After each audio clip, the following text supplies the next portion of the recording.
بسم اللہ الرحمن الرحیم۔ السلام علیکم۔ دفعہ نمبر 430 تعزیرات پاکستان کارہائے آبپاشی کو مضرت پہنچانے کے یا ناجائز طور پر پانی کا رخ بدلنے کے ذریعے سے نقصان رسانی۔ دفعہ نمبر 430 تعزیرات پاکستان نمبر 1، جو کوئی شخص آبپاشی یا پینے کے لیے استعمال ہونے والے پانی کی سپلائی میں خلل ڈال کر اس میں کمی کرنے کا مرتکب ہو۔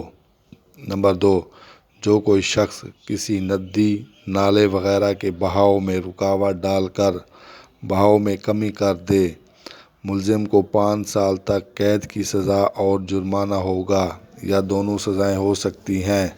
خلل کے معنی رکاوٹ ڈالنا، مرتکب کے معنی مجرم، قصوروار، نقصان رسانی کے معنی نقصان پہنچانا، مضرت کے معنی نقصان۔